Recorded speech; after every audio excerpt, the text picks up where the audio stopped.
అంటే వెంకటేశ్వరుడు అనుగ్రహించే తీరు అట్లా ఉంటుంది. మామూలుగా ఏదో కొడుకునిచ్చాడు, కూతుర్నిచ్చాడు, పెళ్లి చేయించాడు, ఉద్యోగం ఇచ్చాడు, ఇవి కాదు. కొండలంత వరములు ఇచ్చేటటువంటి వాడు. అది చెప్పడానికి ఎంతంత గొప్ప ఉదాహరణలు తీసుకున్నారు. అంత దిగొచ్చినటువంటి ఉదాహరణ ఇంకొకటి చెప్పారు. అందులో ఇప్పటికీ కూడా మీరు వెంకటేశ్వర స్వామి వారు ఊరిరిగింపుగా వెళుతూ ఉంటారు ప్రదక్షిణ వీధుల్లో. ఆ వెళ్తున్నప్పుడు ఆ స్వామివారికి ఊంజల్ సేవ జరిగిన ప్రాంతం నుంచి తిన్నగా వెళ్ళిపోయినప్పుడు మలుపు తిరుగుతారు అది వరాహస్వామి గుడి వైపుకి. ఆ మూల చూస్తే ఎడం పక్కకి వెడితే ఇప్పటికీ కూడా అనంతాళ్వార్ చెరువు అని ఉంటుంది. అనంతాళ్వార్ ట్యాంక్, ఏటీసీ కాటేజెస్ అంటారు. అంటే అనంతాళ్వార్ ట్యాంక్ కాటేజెస్ యథార్థానికి అవి. ఆయన ఒకప్పుడు వెంకటేశ్వర స్వామి వారికి పుష్పకైంకర్యం చెయ్యాలి, తగినన్ని పూలు లేవు కొండ మీదని భార్యతో వచ్చి చెరువు తవ్వుతున్నారు. నీరు ఉంటే కదా మొక్కలు పెంచడం అని. ఆ చెరువు తవ్వుతుంటే భార్య గర్భిణి. ఆమె నెల నెలకి నిండు గర్భిణి అయి పాపం ఈయన తవ్వుతుంటే ఆ మట్టి అట్టుకుని పట్టుకెళ్ళి దూరంగా పోసి మళ్ళీ తట్ట తెస్తుంటే చూడలేక వెంకటేశ్వర స్వామి ఓ 12 ఏళ్ల పిల్లాడి రూపంలో వచ్చి, అమ్మ నేను పట్టుకెడతానులేండి మట్టి తట్ట, మీరు నించోండని గబగబా పట్టుకెళ్ళి మట్టి పోసేసి మళ్ళీ ఖాళీ తట్ట అట్టుకొచ్చేస్తున్నారు. ఏమిటి నిండు గర్భిణి, నేను మట్టి తవ్వే లోపల తట్ట పట్టుకెళ్ళి ఎక్కడో మట్టి పోసేసి మళ్ళీ మట్టి తట్ట పట్టుకొచ్చేస్తోంది అని ఆయన ఆశ్చర్యపోయి తలెత్తి భార్యని అడిగారు, ఇంత తొందరగా ఎలా తీసుకెడుతున్నావు అన్నారు. నేను కాదు, ఇదిగో ఈ పిల్లాడి మీరు ఇంతకు ముందు ఒకసారి వచ్చి సేవ చేస్తానంటే వద్దు, మా గురువుగారి మాట నేనే చేసుకోవాలి, మా ఆవిడ చేసుకోవాలన్నారు. కానీ అమ్మ నువ్వు నిండు గర్భిణివి కదా, చేసి పెడతానంటే కాదనలేక చేయమన్నాను, ఆ పిల్లాడు మోస్తున్నాడు మట్టి తట్ట అంది ఆవిడ. అమ్మ ధూర్తుడా, వద్దురా, ఇది మా గురువుగారు చెప్పారు, నేను మా ఆవిడ చేయవలసిన సేవ అంటే ఇప్పుడు మళ్ళీ మా ఆవిడ్ని పట్టుకుని జాగ్రత్తగా నువ్వు మోహేస్తున్నావా మట్టి, నీ పని చెప్తానని చేతిలో ఉన్న గుణపం పట్టుకుని వెంకటేశ్వరుణ్ణి కొట్టడానికి పరిగెత్తారు. ఆయన గుడి చుట్టూ పరిగెత్తారు ఇప్పుడున్న ప్రదక్షిణ వీధుల్లో. వెనక అనంతాచార్యులు వారు పరిగెత్తారు. ఆయన ఆనందనిలయ విమానంలో దూరిపోతుంటే కోపం వచ్చి పిల్లాడు పారిపోతున్నాడని గుణపం విసిరారు. ఆ గుణపం వెళ్ళి గడ్డానికి కొట్టుకుంది. ఆ గడ్డం బద్దలై నెత్తురు కారింది. ఈయన సరే పిల్లాడు పారిపోయాడు దొరకపోతాడా అని వెళ్ళిపోయారు. సాయంకాలం సంధ్యావందనం చేసుకుని గుళ్ళోకి వెళ్ళేటప్పటికీ స్వామివారి గడ్డంలోంచి రక్తం కారుతోంది. అందరూ కంగారు పడిపోతున్నారు. అప్పుడు వెంకటేశ్వర స్వామి వారు, నా ప్రియభక్తుడు నాకు పుష్పవాటిక నిర్మించాలని భార్యతో కలిసి చెరువు తవ్వుతుంటే ఉపకారం చేయడానికి వెడితే నా మీద గుణపం విసిరాడు.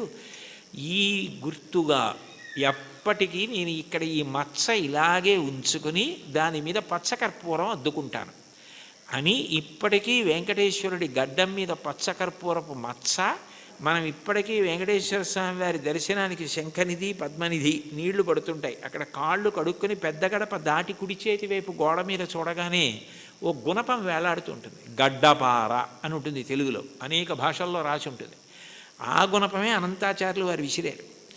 ఆ తర్వాత ఆయనతో ఎన్నో లీలలు చేశారు. ఇప్పుడు అవన్నీ ఎందుకు కాబట్టి ఆఖరికి భక్తుడి చేతిలో దెబ్బతిని రక్తం కారి అంతటి మహానుభావుడు దాన్ని పచ్చకర్పూరం అద్దుకుని, ఏమో చూసిన వాళ్ళందరూ ఆ పచ్చకర్పూరం ఏమిటి, ఆ మత్స్య ఏమిటి అని అడిగితే పెద్దవాళ్ళందరూ పిల్లలకి ఈ కథ చెప్తుంటే నీ పేరు వినపడితే నేను మురిసిపోతానోయ్ అని చెప్పి కొట్టిన దెబ్బని మచ్చగా ఉంచుకొని పచ్చకర్పూరం పెట్టుకున్నావే, నీ దయకి హద్దుందా?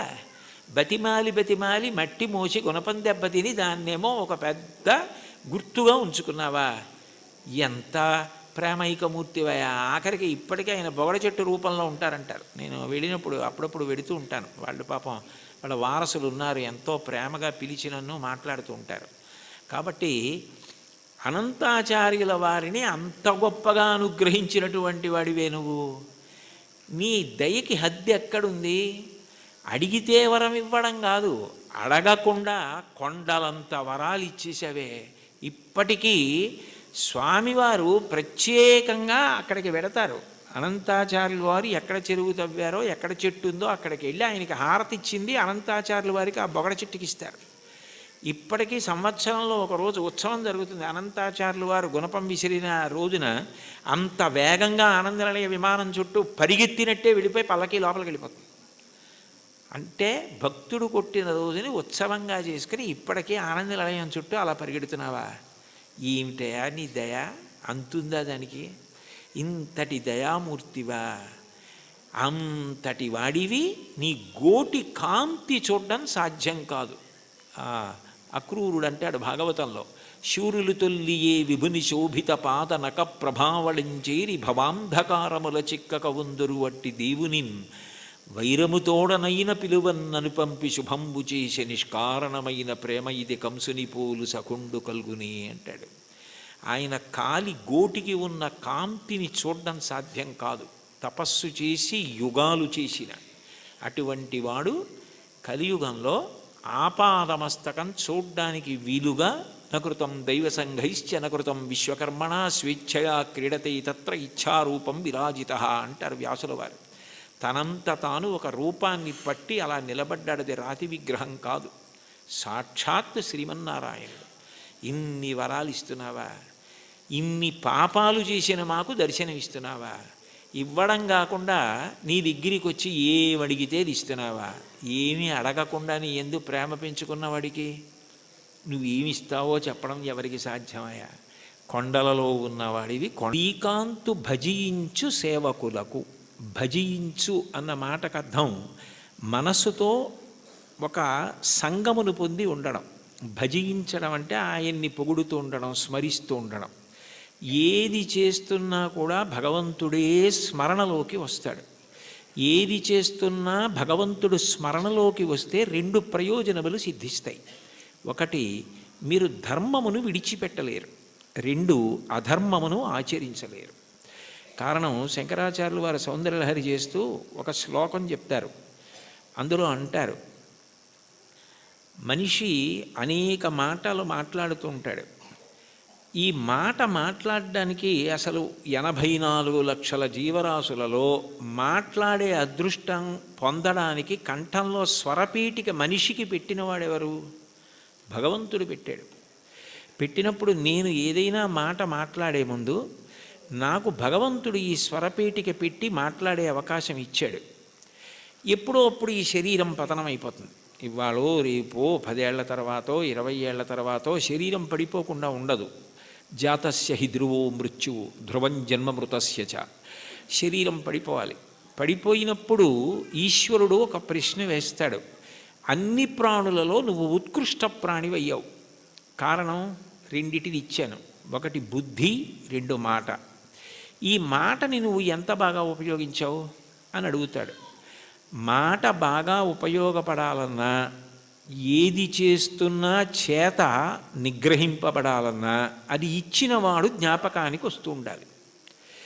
ఆ ఇచ్చినవాడు జ్ఞాపకానికి వస్తున్నాడు అనుకోండి, నాకు మాట ఇచ్చినవాడు భగవంతుడి, నేను ఆయనకి జవాబుదారి అని నాకు అనిపించింది అనుకోండి, పిచ్చి పిచ్చి మాటలు మాట్లాడే అవకాశం ఉండదు, అర్థం లేని ప్రశ్నలు వేసే అవకాశం ఉండదు. ఏదైనా మాట మాట్లాడేటప్పుడు మాట మాట్లాడడం ఎంత జాగ్రత్తగా మాట్లాడాలి, ఎంత సామాజిక ప్రయోజనము కొరకు మాట్లాడాలి. మాట అగ్నిహోత్రంతో వర్ణిస్తుంది వేదం. అగ్ని దాహకత్వం కాల్చేస్తుంది ఏ వస్తువునైనా. మాట అజ్ఞానాన్ని కాల్చేస్తుంది, తెలియనితనాన్ని కాల్చేసేది మాట. ఒకరి దగ్గర మనం తెలియనిది విన్నామనుకోండి, తెలియనితనం పోతోంది. అందుకని మాట అన్నది అంత గొప్పది. మీరు మాట్లాడేటప్పుడు ఇది నాకు భగవంతుడు ఇచ్చాడు, సక్రమంగా వినియోగించుకోవాలి అని మాట్లాడారనుకోండి, అది పూజ. ఎందుకంటే ఈశ్వరుడికి కట్టుబడి మాట్లాడుతున్నారు. మీరు నేను ఇది మాట్లాడను అని ఎందుకంటున్నారంటే ఈశ్వర భక్తి చేత. అప్పుడు మీరు ఏది చేస్తున్నా కూడా అది జపో జల్ప శిల్పం సకలమపి ముద్రా విరచన గతి ప్రాదక్షిణ్య క్రమణమశన ద్యాహుతి విధి ప్రణామ సంవేశ సుఖమఖిలమాత్మార్పణదృశ సపర్యా పర్యాయస్తవ భవతు ఎన్మే విలసితం అంటారు శంకరాచార్యులు వారు. నేను నా చేతిని కదుపుతున్నాను అనుకోండి, ఈ చెయ్యి కదులుతోంది అంటే ఈశ్వర కృప. ఈ చేతిని మీరు బెంగపెట్టుకోకండి అని మంచి మాట మాట్లాడడానికి ఇలా అంటాను తప్ప మీ సంగతి చూస్తానని ఇలా అనను. ఈ చెయ్యి కదలడానికి శక్తి ఆ పరదేవత అయి ఉన్నది. ఈ కదలికలు ఆమె సంతోషించడానికి పనికి రావాలి తప్ప ఆమె నా యందు కాఠిన్యము వహించడానికి, ఆమె నన్ను చూసి వీడికి ఎందుకు ఇచ్చాను శక్తి అని అనుకునేటట్టుగా నేను ప్రవర్తించకూడదు. యాదేవి సర్వభూతేషు శక్తిరూపేణ సంస్థిత. ఆ తల్లి నా యందు శక్తిగా ఉంది, దాన్ని సద్వినియోగం చేసుకోవాలి అనుకున్నాను అనుకోండి, నేను అప్రయత్నంగా పుణ్యకార్యామే చేస్తాను తప్ప ఈశ్వరుడు ఖేదము పొందకూడదు కాబట్టి, ఆయన నా యందు అమర్షము పొందకూడదు కాబట్టి నేను ఎప్పుడూ పాపము చెయ్యకుండా నన్ను నేను నిగ్రహించుకోగలుగుతాను. అది భజించు భక్తి. ఆ స్మరణ ప్రహ్లాదుడిది. పానీయంబులు త్రావుచున్ కొడుచుచున్ భాషించుచున్ హాసలీలా నిద్రాదులు చేయుచున్ తిరుగుచున్ లక్షించుచున్ సంతత శ్రీనారాయణ పాదపద్మయుగళీ చింతామృతాస్వాద సంధానుండై మరచన్ సురారిసుతుడే తద్విశ్వమున్ భూవరా. ఏది చేస్తున్నా భగవంతుడి జ్ఞాపకానికి వస్తూ ఉంటాడు.